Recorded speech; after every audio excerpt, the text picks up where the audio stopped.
ஓம் சாந்தி 6-9-2025 காலை முரளி பாப்தாதா மதுபன். சாராம்சம். இனிய குழந்தைகளே, அனைவருக்கும் சந்தோஷ தாமத்துக்கான பாதையை எவ்வாறு காட்டுவது என்ற ஒரேயொரு அக்கறையை மாத்திரமே நீங்கள் கொண்டிருக்க வேண்டும். இதுவே நீங்கள் அதிமேன்மையான மனிதர்கள் ஆகுகின்ற சங்கம யுகம் என்பதை அனைவரும் அறிந்து கொள்ள வேண்டும். கேள்வி: குழந்தைகளாகிய நீங்கள் எப்பொழுது ஒருவருக்கொருவர் பாராட்டுகளை தெரிவிக்கின்றீர்கள்? மனிதர்கள் எப்பொழுது ஒருவருக்கொருவர் பாராட்டுகளை தெரிவிக்கின்றனர்? பதில்: ஒருவர் பிறக்கும் பொழுதும், ஒருவர் வெற்றி அடையும் பொழுதும், ஒருவரின் திருமண நாளின் பொழுதும் அல்லது விசேஷமான முக்கிய தினத்திலும் மனிதர்கள் பாராட்டுகளை தெரிவிக்கின்றனர். எவ்வாறாயினும் அவை உண்மையான பாராட்டுக்கள் அல்ல. குழந்தைகளாகிய நீங்கள் தந்தைக்கு சொந்தம் ஆகியதற்காக ஒருவருக்கொருவர் பாராட்டுகளை தெரிவிக்கின்றீர்கள். நீங்கள் கூறுகின்றீர்கள், சகல துன்பங்களில் இருந்தும் விடுபட்டு சந்தோஷ தாமத்துக்கு செல்வதால் நாங்கள் மிகவும் பாக்கியசாலிகள். நீங்கள் உங்கள் இதயங்களில் சந்தோஷத்தை அனுபவம் செய்கின்றீர்கள். ஓம் சாந்தி. எல்லையற்ற தந்தை இங்கே அமர்ந்திருந்து எல்லையற்ற குழந்தைகளுக்கு விளங்கப்படுத்துகின்றார். இப்பொழுது எல்லையற்ற தந்தை யார் என்ற கேள்வி எழுகின்றது. பரம தந்தை என அழைக்கப்படுகின்ற ஒரேயொருவரே அனைவரதும் தந்தை என நீங்கள் அறிவீர்கள். ஒரு லௌகீக தந்தையை பரம தந்தை என அழைக்க முடியாது. பரம தந்தை ஒருவரே இருக்கின்றார். சகல குழந்தைகளும் அவரை மறந்துவிட்டார்கள். ஆகையினால் குழந்தைகளாகிய நீங்கள் துன்பத்தை நீக்கி சந்தோஷத்தை அருள்பவரான பரமாத்மா பரம தந்தை எவ்வாறு துன்பத்தை அகற்றுகின்றார் எனவும், பின்னர் நீங்கள் அமைதிக்கும் சந்தோஷத்துக்கும் செல்வீர்கள் எனவும் புரிந்து கொள்கின்றீர்கள். அனைவருமே சந்தோஷத்திற்குள் செல்வதில்லை. சிலர் அமைதியில் நிலைத்திருக்க, ஏனையோர் சந்தோஷத்திற்கு செல்வார்கள். சிலர் தங்கள் பாகங்களை சத்திய யுகத்திலிருந்தும், சிலர் திரேதா யுகத்திலிருந்தும், ஏனையோர் துவாபர யுகத்திலிருந்தும் நடிக்க ஆரம்பிக்கிறார்கள். நீங்கள் சத்திய யுகத்தில் வாழும் பொழுது ஏனைய அனைவரும் முக்தி தாமத்தில் இருப்பார்கள். அதுவே கடவுளின் இல்லம் என்று அழைக்கப்படுகின்றது. முஸ்லிம்கள் தமது பிரார்த்தனைகளை செய்யும் பொழுது அவர்கள் ஒன்று கூடி கடவுளை குதா பிரார்த்திக்கின்றனர். எதற்காக? ஸ்வர்க்கத்திற்கு செல்வதற்காகவா அல்லது கடவுளிடம் அல்லாஹ் செல்வதற்காகவா? கடவுளின் இல்லத்தை ஸ்வர்க்கம் என்று அழைக்க முடியாது. அங்கே ஆத்மாக்கள் மௌனமாக இருக்கின்றனர். அங்கே சரீரங்கள் எதுவும் இல்லை. தாம் தமது சரீரங்களுடன் அன்றி ஆத்மாக்களாகவே அல்லாவிடம் செல்ல முடியும் என்பதை அவர்கள் அறிந்திருக்க வேண்டும். அல்லாஹ் யார் என்பதை அறியாமலே அவரை நினைவு செய்வதனால் ஒருவரால் தூய்மையாக முடியாது. இப்பொழுது தந்தையே அமைதியும் சந்தோஷமும் என்ற ஆசியை அனைவருக்கும் கொடுக்கின்றார் என நீங்கள் எவ்வாறு மக்களுக்கு விளங்கப்படுத்த முடியும்? உலகில் எவ்வாறு அமைதி நிலவ முடியும் என்பதையும், உலகில் எப்பொழுது அமைதி நிலவியது என்பதையும் எவ்வாறு நீங்கள் அவர்களுக்கு விளங்கப்படுத்த முடியும்? சேவை செய்யும் குழந்தைகள் தாங்கள் செய்யும் முயற்சிக்கேற்ப வரிசை கிரமமாக இவ்விஷயங்களை பற்றி சிந்திக்கின்றார்கள். வாய்வழி தோன்றல்களான பிராமணர்களாகிய உங்களுக்கு மாத்திரமே தந்தை தனது அறிமுகத்தை கொடுத்துள்ளார். உலக மக்கள் அனைவரும் நடிக்கின்ற பாகங்கள் பற்றியும் அவர் உங்களுக்கு கூறியுள்ளார். இப்பொழுது நாங்கள் எவ்வாறு தந்தையினதும் படைப்பினதும் அறிமுகத்தை மக்களுக்கு கொடுப்பது? தந்தை இப்பொழுது அனைவருக்கும் கூறுகின்றார், உங்களை ஓர் ஆத்மாவாக கருதி என்னை நினைவு செய்தால் நீங்கள் கடவுளின் இல்லத்திற்கு செல்வீர்கள். அனைவருமே சத்திய யுகத்திற்கு செல்வதில்லை. அங்கே ஒரேயொரு தர்மம் மாத்திரமே உள்ளது. ஏனைய அனைவரும் அமைதி தாமத்தில் இருக்கின்றார்கள். இது பற்றி குழப்பம் அடைவது என்ற கேள்வி இல்லை. மக்கள் அமைதியை வேண்டுகின்ற பொழுதிலும் அதனை தந்தையாகிய கடவுளான அல்லாவின் வீட்டில் மாத்திரமே பெற முடியும். ஆத்மாக்கள் அனைவரும் அமைதி தாமத்திலிருந்தே வருகின்றார்கள். நாடகம் முடிவுக்கு வரும்பொழுது அனைவரும் அங்கே திரும்புவார்கள். தந்தை வந்து இந்த தூய்மையற்ற உலகிலிருந்து அனைவரையும் திரும்பவும் வீட்டுக்கு அழைத்து செல்கின்றார். நீங்கள் இப்பொழுது அமைதி தாமத்துக்கு சென்று பின்னர் சந்தோஷ தாமத்துக்கு செல்வீர்கள் என்பது இப்பொழுது குழந்தைகளாகிய உங்கள் புத்தியில் உள்ளது. இதுவே அதிமேன்மையான சங்கமயுகம். மேன்மையான மனிதர்கள் என்றால் அதிமேலான மனிதர்கள் என்று அர்த்தம். ஓர் ஆத்மா தூய்மை ஆகும் வரை அவரால் மேன்மையான மனிதர் ஆக முடியாது. தந்தை இப்பொழுது கூறுகின்றார், என்னை நினைவு செய்து சக்கரத்தை புரிந்து கொள்வதுடன் தெய்வீக குணங்களையும் கிரகியுங்கள். இந்நேரத்தில் மனிதர்கள் அனைவரது நடத்தைகளும் சீரழிந்துள்ளன. புதிய உலகில் அவர்களின் நடத்தைகள் முதற்தரமானவை. பாரத மக்களே மேன்மையான நடத்தைகள் உடையவர்கள் ஆகுகிறார்கள். குறைவான நடத்தைகளை உடையவர்கள் மேன்மையான நடத்தைகள் உடையவர்களை வணங்குவதுடன் அவர்களுடைய நடத்தைகள் பற்றியும் பேசுகின்றார்கள். குழந்தைகளாகிய நீங்கள் மட்டுமே இதை புரிந்து கொள்கின்றீர்கள். பிறருக்கு நீங்கள் எவ்வாறு விளங்கப்படுத்துவீர்கள்? ஆத்மாக்களின் மூன்றாவது கண்ணை திறப்பதற்கு எந்த இலகுவான வழிமுறையை நீங்கள் உருவாக்க வேண்டும்? பாபா என்ற ஆத்மாவில் ஞானம் உள்ளது. மக்கள் தங்களிடம் ஞானம் உள்ளதாக கூறுகின்றார்கள். அது சரீர உணர்வாகும். இங்கே நீங்கள் ஆத்ம உணர்வு உடையவர்கள் ஆக வேண்டும். சந்நியாசிகள் சமய நூல்கள் பற்றிய ஞானத்தை கொண்டுள்ளார்கள். தந்தை வந்து ஞானத்தை கொடுக்கும் பொழுதே நீங்கள் தந்தையின் ஞானத்தை கொண்டிருக்க முடியும். இதை யுக்தியுடன் விளங்கப்படுத்துங்கள்.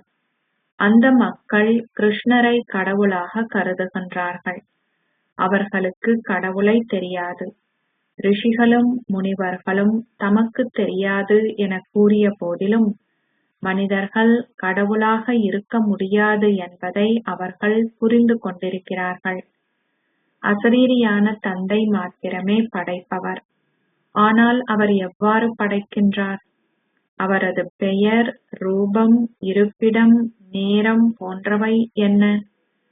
அவர்கள் அவற்றை அறியாததால் அவர் பெயருக்கும் ரூபத்துக்கும் அப்பாற்பட்டவர் என கூறுகின்றார்கள்.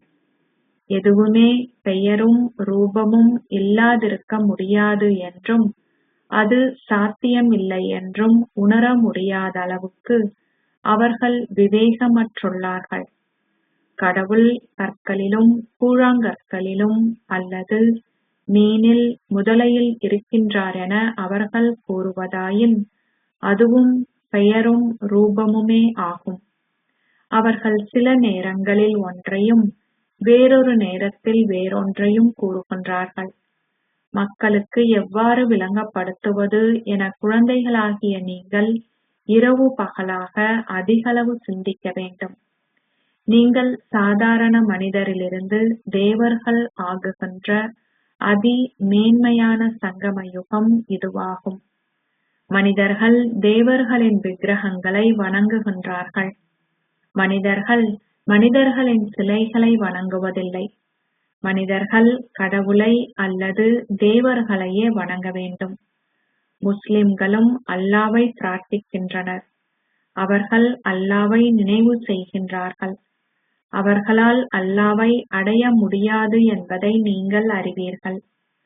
அல்லாவை எவ்வாறு அடைவது என்பதே பிரதான விஷயம். அவ்வாறாயின் எவ்வாறு அல்லாவால் அந்த புதிய உலகை உருவாக்க முடியும்? எவ்வாறு இந்த விஷயங்கள் அனைத்தையும் நீங்கள் விளங்கப்படுத்துவீர்கள்? இதற்கு குழந்தைகளாகிய நீங்கள் இந்த ஞானக் கடலை கடைய வேண்டும். தந்தை இந்த ஞானக் கடலை கடைய வேண்டியதில்லை. தந்தை இந்த ஞானக் கடலை கடையும் வழிமுறைகளை குழந்தைகளாகிய உங்களுக்கு கற்பிக்கின்றார். இந்நேரத்தில் கலியுகத்திலுள்ள அனைவரும் தமோபிரதானாகவே இருக்கிறார்கள். ஏதோ ஒரு காலத்தில் சத்திய யுகம் நிச்சயமாக இருக்கும். சத்திய யுகமே தூய்மையானது என கூறப்படுகிறது. தூய்மையும் தூய்மையின்மையும் உள்ளன. தங்கத்தில் கலப்படம் கலந்துள்ளது. ஆத்மாக்களும் முதலில் சதோ பிரதானாக இருக்கின்றார்கள். பின்னரே அவர்களில் கலப்படம் கலக்கப்பட்டது. ஆத்மாக்களும் முதலில் தூய்மையாகவும் சதோபிரதான் ஆகவும் இருந்தார்கள். ஆத்மாக்கள் தமோபிரதான் ஆகும் பொழுதே தந்தை வரவேண்டி உள்ளது. தந்தையே வந்து அந்த சதோ பிரதானான சந்தோஷ உலகை உருவாக்குகின்றார். அந்த சந்தோஷ உலகில் பாரத மக்கள் மாத்திரமே இருக்கின்றார்கள். ஏனைய அனைவரும் அமைதி தாமத்தில் இருக்கின்றார்கள். அமைதி தாமத்தில் உள்ள அனைவரும் தூய்மையானவர்கள். அதன் பின்னர் அவர்கள் இங்கே தொடர்ந்தும் கீழிறங்கி வரும் பொழுதே மெதுவாக அவர்கள் தூய்மையற்றவர்கள் ஆகுகின்றார்கள். ஒவ்வொரு மனிதரும் நிச்சயமாக சதோ ரஜோ தமோ ஸ்திதிகளுக்கூடாக செல்கின்றார். அவர்கள் கடவுளின் இல்லத்துக்கு செல்ல முடியும் என அவர்கள் அனைவருக்கும் எவ்வாறு நீங்கள் கூறுவீர்கள்? கடவுள் பேசுகிறார், சரீர உறவுகள் அனைத்தையும் துறந்து உங்களை ஆத்மாக்களாக கருதுங்கள். நீங்கள் என்னை நினைவு செய்யும் பொழுது 5 தீய ஆவிகளும் உங்களிடமிருந்து அகற்றப்படுகின்றது. குழந்தைகளாகிய நீங்கள் இரவு பகலாக இந்த அக்கறையையே கொண்டிருக்க வேண்டும். தந்தையும் அக்கறையை கொண்டுள்ளார். இதனாலேயே அவர் அனைவரையும் சந்தோஷம் ஆக்குவதற்காக இங்கே வருவதற்கான எண்ணத்தை கொண்டிருந்தார். அத்துடன் குழந்தைகளாகிய நீங்கள் அவரது உதவியாளர்கள் ஆக வேண்டும். தந்தையால் தானாகவே தனியாக என்ன செய்ய முடியும்? ஆகவே இந்த ஞானக் கடலை கடையுங்கள். இதுவே அதிமேன்மையான சங்கம யுகம் என்பதை மக்கள் விரைவாக புரிந்து கொள்ளக்கூடியவாறு எந்த வழிமுறையை நீங்கள் உருவாக்க வேண்டும்?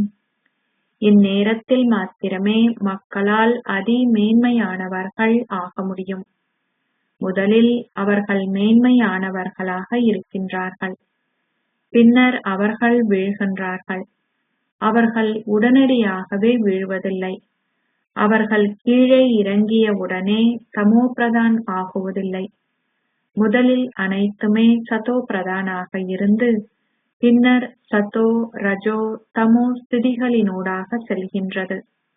குழந்தைகளாகிய நீங்கள் பலவிதமான கண்காட்சிகளை நடத்துகின்றீர்கள். இருப்பினும் மக்கள் எதையும் புரிந்து கொள்வதில்லை. ஆகையினால் வேறு என்ன வழிமுறைகளை நீங்கள் உருவாக்க வேண்டும்? நீங்கள் பல்வேறு வழிமுறைகளை கண்டுபிடிக்க வேண்டும். உங்களுக்கு இதற்கு நேரம் கொடுக்கப்பட்டுள்ளது. எவருமே உடனடியாகவே முழுமையாகவும் சம்பூர்ணமாகவும் ஆக முடியாது. சந்திரனும் கூட படிப்படியாகவே சம்பூர்ணமடைகின்றது. நாங்களும் படிப்படியாகவே தமோபிரதான் ஆகியதாலேயே எங்களுக்கு சதோ பிரதானாக ஆகுவதற்கும் காலம் எடுக்கின்றது. அது உயிரற்றது. ஆனால் இதுவோ உயிருள்ளது. எனவே நாங்கள் எவ்வாறு விளங்கப்படுத்துவது? நீங்கள் முஸ்லிம்களின் முல்லாக்களுக்கும், அதாவது மசூதியின் தலைவர்கள், அவர்கள் ஏன் பிரார்த்தனை நமாஸ் செய்கின்றார்கள் என்றும் யாருடைய நினைவில் அதை செய்கின்றார்கள் என்றும் விளங்கப்படுத்த வேண்டும். நீங்கள் இந்த விஷயங்களை கடைய வேண்டும். ஜனாதிபதி போன்றவர்கள் பெரிய முக்கியமான நாட்களில் மசூதிகளுக்கு செல்கின்றார்கள். அவர்கள் சென்று சிரேஷ்டர்களை சந்திக்கின்றார்கள். சிறிய மசூதிகளும் உள்ளன. ஈகை பண்டிகைக்கு வாழ்த்து தெரிவிப்பதற்கு அவர்கள் செல்கின்ற ஒரு பிரதான மசூதியும் இருக்கின்றது. இப்பொழுது நாங்கள் அனைவரும் சகல வகையான துன்பத்திலிருந்தும் விடுபட்டு சந்தோஷ உலகிற்கு செல்ல உள்ள பொழுதே பாராட்டுக்கள் தெரிவிக்கப்பட வேண்டும். நாங்கள் உங்களுக்கு நல்ல செய்தியை கொடுக்கின்றோம். ஒருவர் எதிலாவது வெற்றி அடையும் பொழுது பாராட்டப்படுகின்றார். தம்பதிகள் திருமணம் செய்யும் பொழுதும் அவர்களுக்கு பாராட்டுக்கள் தெரிவிக்கப்படுகின்றது. நீங்கள் எப்பொழுதும் சந்தோஷமாக இருப்பீர்களாக. நீங்கள் ஒருவருக்கொருவர் எவ்வாறு பாராட்டுகளை தெரிவிக்கலாம் என தந்தை விளங்கப்படுத்துகிறார். இந்நேரத்தில் நாங்கள் எல்லையற்ற தந்தையிடமிருந்து முக்தியும் ஜீவன் முக்தியும் எனும் ஆஸ்தியை பெறுகின்றோம். இதற்காக நீங்கள் பாராட்டுக்களை பெற முடியும். தந்தை கூறுகின்றார், உங்களுக்கு பாராட்டுக்கள். நீங்கள் 21 பிறவிகளுக்கு பல் கோடீஸ்வரர்கள் ஆகுகின்றீர்கள். மக்கள் அனைவரும் தந்தையிடமிருந்து தங்கள் ஆஸ்தியை கோரி தந்தையிடமிருந்து எவ்வாறு பாராட்டுக்களை பெற முடியும்? நீங்கள் இப்பொழுது இவை அனைத்தையும் அறிவீர்கள். ஆனால் மக்களால் உங்களை பாராட்ட முடியாது. அவர்களுக்கு உங்களை தெரியாது. அவர்கள் உங்களுக்கு பாராட்டுக்களை தெரிவிக்கும் பொழுது அவர்களும் பாராட்டுக்களை பெற தகுதியானவர்களாக முடியும். நீங்கள் மறைமுகமானவர்கள். நீங்கள் ஒருவருக்கொருவர் பாராட்டுக்கள் தெரிவிக்கின்றீர்கள். பாராட்டுக்கள். நாங்கள் இப்பொழுது எல்லையற்ற தந்தைக்கு சொந்தமானவர்கள். நீங்கள் மிகவும் பாக்கியசாலிகள். ஒருவர் ஓர் அதிர்ஷ்ட லாபச்சீட்டை வெல்லும் பொழுது அல்லது அவரது குடும்பத்தில் ஒரு குழந்தை பிறக்கும் பொழுது பாராட்டப்படுகின்றார். ஒரு குழந்தை தனது பரீட்சையில் சித்தி எய்தும் பொழுது பாராட்டப்படுகின்றார். நீங்கள் உங்கள் இதயத்தில் ஆழமான சந்தோஷத்தை கொண்டிருக்கின்றீர்கள். நீங்கள் உங்களையே பாராட்டுகின்றீர்கள். நாங்கள் எவரிடமிருந்து ஆஸ்தியை பெறுகின்றோமோ அந்த தந்தையை கண்டு கொண்டோம். தந்தை விளங்கப்படுத்துகின்றார், ஆத்மாக்களாகிய நீங்கள் அனைவரும் சீரழிந்து விட்டீர்கள். இப்பொழுது நீங்கள் சர்க்கதியை பெறுகின்றீர்கள். ஒவ்வொருவரும் ஒரே வகையான பாராட்டுக்களையே பெற்றார்கள். இறுதியில் அனைவரும் அறிந்து கொள்வார்கள். கீழான நிலையில் உள்ளவர்கள் அதிமேலான நிலையில் உள்ளவர்களுக்கு பாராட்டுக்களை தெரிவிப்பார்கள். நீங்கள் சூரிய வம்ச குலத்தின் சக்கரவர்த்திகள், சக்கரவர்த்தினிகள் ஆகுகின்றீர்கள். குலத்தில் கீழான நிலையில் இருப்பவர்கள் வெற்றி மாலையின் மணிகள் ஆகுபவர்களுக்கு பாராட்டுக்களை தெரிவிப்பார்கள். சித்தி அடைந்தவர்கள் பாராட்டப்படுவார்கள். அவர்கள் பூஜிக்கப்படுவார்கள். உயர்ந்த அந்தஸ்தை பெற ஆத்மாக்களுக்கு பாராட்டுக்கள் தெரிவிக்கப்படுகின்றன. அந்த ஆத்மாக்கள் பின்னர் பக்தி மார்க்கத்தில் பூஜிக்கப்படுவார்கள். அவர்களை ஏன் தாங்கள் பூஜிக்கின்றனர் என மக்கள் அறியார்கள். ஆகவே எவ்வாறு பிறருக்கு விளங்கப்படுத்தலாம் என்ற ஒரே அக்கறையையே குழந்தைகளாகிய நீங்கள் கொண்டிருக்க வேண்டும். நாங்கள் தூய்மையாகிவிட்டதால் எவ்வாறு பிறரையும் தூய்மையாக்கலாம்? உலகம் மிக பெரியது. ஒவ்வொரு வீட்டையும் செய்தி சென்றடைய நாங்கள் என்ன செய்ய வேண்டும்? துண்டு பிரசுரங்கள் போடப்படும் பொழுது அனைவரும் அதை பெற்றுக் கொள்வதில்லை. ஒவ்வொருவருக்கும் அவர்களின் கையில் செய்தி கொடுக்கப்பட வேண்டும். ஏனெனில் எவ்வாறு தந்தையை அடைவது என எவருமே அறியார். அனைத்து பாதைகளும் கடவுளிடம் இட்டு செல்லும் என அவர்கள் கூறுகின்றார்கள். எவ்வாறாயினும் தந்தை கூறுகின்றார், நீங்கள் பிறவி பிறவியாக பூஜித்து தான தர்மங்கள் செய்தீர்கள். இருப்பினும் நீங்கள் பாதையை கண்டுபிடிக்கவில்லை. அவை அனைத்தும் அனாதியாகவே தொடர்ந்து வருவதாக அவர்கள் கூறுகின்றனர். ஆனால் அவை எப்பொழுது ஆரம்பித்தன? அனாதியானது என்பதன் அர்த்தத்தை அவர்கள் புரிந்து கொள்ளவில்லை. நீங்களும் கூட நீங்கள் செய்யும் முயற்சிகளுக்கு ஏற்ப வரிசை கிரமமாகவே புரிந்து கொள்கின்றீர்கள். இந்த ஞானத்தின் வெகுமதியான சந்தோஷம் 21 பிறவிகளுக்கு நீடிக்கின்றது. அதன் பின்னரே துன்பம் உள்ளது. அதிகளவு பக்தி செய்துள்ளவர்களின் கணக்குகளும் குழந்தைகளாகிய உங்களுக்கு விளங்கப்படுத்தப்படுகின்றன. இந்த விவரங்கள் அனைத்தும் ஒவ்வொருவருக்கும் தனிப்பட்ட முறையில் விளங்கப்படுத்தப்படுவதில்லை. நாங்கள் என்ன செய்ய வேண்டும்? பத்திரிகைகளில் அச்சிடலாமா? அதற்கு காலம் எடுக்கும். அனைவரும் அவ்வளவு விரைவாக செய்தியை பெறமாட்டார்கள்.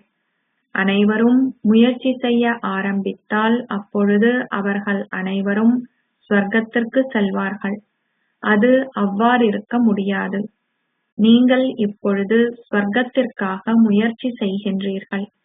எமது தர்மத்துக்கு சொந்தமானவர்களை எவ்வாறு மீண்டும் வெளிப்பட செய்ய முடியும்? யார் மாற்றப்பட்டுள்ளார்கள், மதமாற்றம் செய்யப்பட்டார்கள் என நீங்கள் எவ்வாறு அறிந்து கொள்ள முடியும்?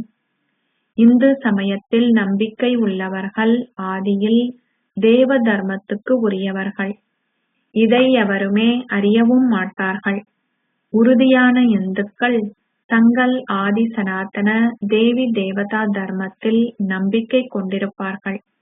இந்நேரத்தில் அனைவரும் தூய்மையற்றவர்கள். ஓ தூய்மையாக்குபவரே வாருங்கள் என அவர்கள் அழைக்கின்றார்கள். அவர்கள் அசரீரியானவரை வந்து தங்களை தூய உலகிற்கு அழைத்து செல்லுமாறு அழைக்கின்றார்கள். எவ்வாறு அவர்கள் அவ்வளவு பெரிய ராஜ்யத்தை கோரினார்கள்? இந்நேரத்தில் அவர்கள் தோற்கடித்து பெறுவதற்கு பாரதத்தில் எந்த ராஜ்யமும் இல்லை. போராடுவதால் அவர்கள் தங்களுடைய ராஜ்யத்தை பெறுவதில்லை. எவ்வாறு சாதாரண மனிதர்கள் தேவர்கள் ஆக முடியும் என எவருமே அறியார். நீங்கள் இப்பொழுது இதை தந்தையிடமிருந்து அறிந்துள்ளீர்கள். மற்றவர்களும் முக்தியையும் ஜீவன் முக்தியையும் அடையும் வகையில் இதை நாங்கள் எவ்வாறு அவர்களுக்கு கூற முடியும்? அவர்களை முயற்சி செய்ய தூண்டுவதற்கு ஒருவர் இருக்க வேண்டும். அதனால் அவர்களால் அறிந்து கொண்டு அல்லாவையும் நினைவு செய்ய முடியும். ஈகை பண்டிகையின் பொழுது நீங்கள் யாருக்கு வாழ்த்து தெரிவிக்கின்றீர்கள் என அவர்களிடம் வினவுங்கள். நீங்கள் அல்லாவிடம் செல்கின்றீர்கள் என்ற உறுதியான நம்பிக்கை உங்களுக்கு உள்ளதா? உங்களுக்கு அதில் அதிகளவு சந்தோஷம் இருக்கின்றது. நீங்கள் பல வருடங்களாக அதை செய்கின்றீர்கள். நீங்கள் என்றும் கடவுளிடம் செல்வீர்களா இல்லையா என குழப்பம் அடைந்துள்ளீர்கள். நாங்கள் ஏன் கற்கின்றோம்? அல்லாஹ் மாத்திரமே அதிமேலானவர். அவர்களிடம் கூறுங்கள், நீங்களும் அல்லாவின் குழந்தைகளான ஆத்மாக்களே ஆவீர்கள். அல்லாவிடம் செல்வதற்கே ஆத்மாக்கள் ஆசைப்படுகின்றார்கள். முதலில் தூய்மையாக இருக்கின்ற ஆத்மாக்கள் இப்பொழுது தூய்மையற்றவர்கள் ஆகிவிட்டார்கள். இந்த உலகை இப்பொழுது ஸ்வர்க்கம் என அழைக்க முடியாது. ஆத்மாக்கள் அனைவரும் தூய்மையற்றவர்கள். எவ்வாறு அவர்கள் அல்லாவின் வீட்டிற்கு செல்லும் வகையில் தூய்மையாக முடியும்? அங்கே விக்காரமான ஆத்மாக்கள் இருக்க மாட்டார்கள். அவர்கள் விக்காரம் அற்றவர்களாக இருக்க வேண்டும். ஆத்மாக்கள் சடுதியாக சதோ பிரதானாக முடியாது. இந்த விஷயங்கள் அனைத்தையும் பற்றி சிந்தித்து பார்த்து கடைய வேண்டும். பாபா பிரம்மா பாபா இந்த ஞானக் கடலை கடைவதால் அவரால் உங்களுக்கு விளங்கப்படுத்த முடிகின்றது. நீங்களும் பிறருக்கு விளங்கப்படுத்துவதற்கு வழிகளை உருவாக்க வேண்டும். அச்சா, இனிமையிலும் இனிமையான அன்புக்குரிய எப்போதோ தொலைந்து இப்போது கண்டுபிடிக்கப்பட்டிருக்கும் குழந்தைகளுக்கு உங்கள் தாய் தந்தையாக இருக்கும் பாப் தாதாவின் அன்பும் நினைவுகளும் காலை வந்தனங்களும். ஆன்மீக தந்தை ஆன்மீக குழந்தைகளுக்கு நமஸ்தே சொல்கிறார்.